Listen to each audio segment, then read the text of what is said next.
Welcome to the hottest movie review on the internet today, the A-List Review.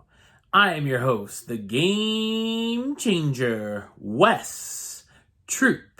And if you've been following the channel, you'll know that I'm slowly but surely going through some of the great films in the Criterion Collection.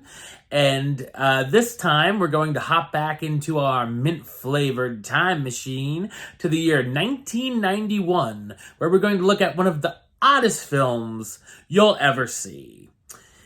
This is spine number 220 in the Criterion Collection, David Cronenberg's sci-fi drama from 1991. My review of Naked Lunch, coming up now.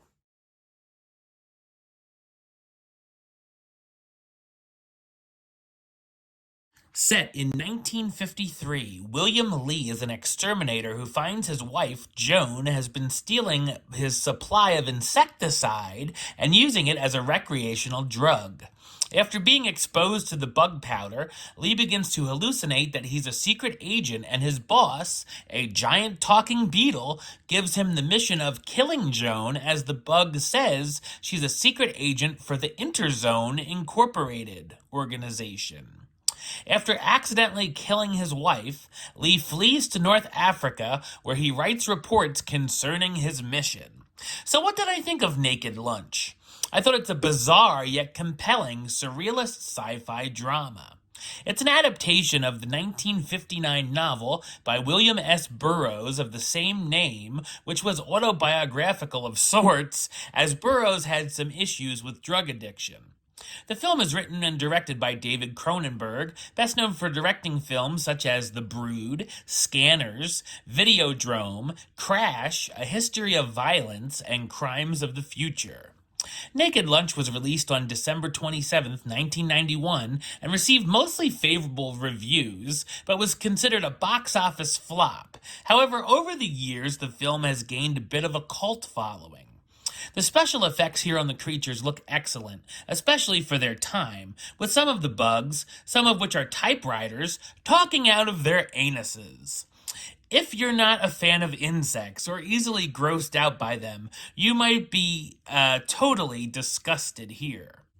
While many of the fantasy sequences are funny, certainly highlights of the film, there are others that will burn in your brain, most likely for the worst.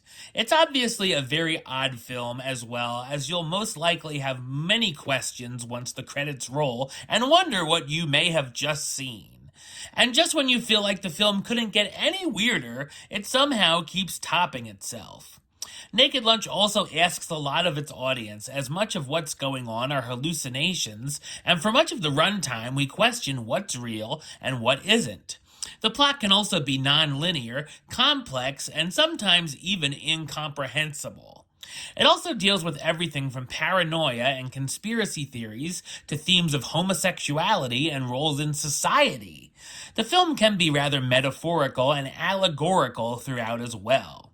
The jazz-oriented score by Howard Shore and Onette Coleman is rather enjoyable.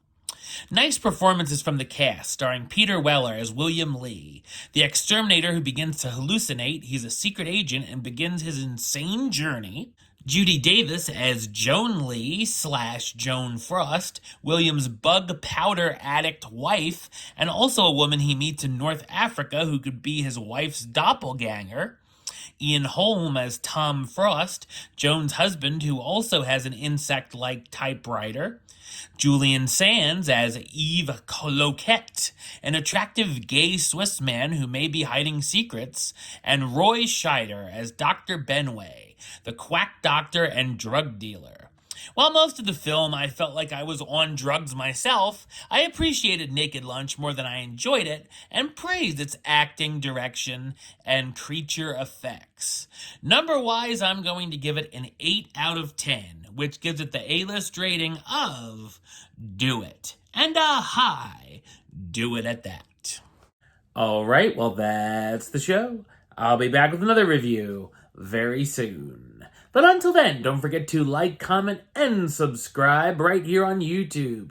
YouTube.com/WestsideOf515. Like the show on Facebook, Facebook.com/WestTroopaList. And of course, you can follow me on the X, Instagram, and Letterboxd at WesAList. Until next time, Troop out.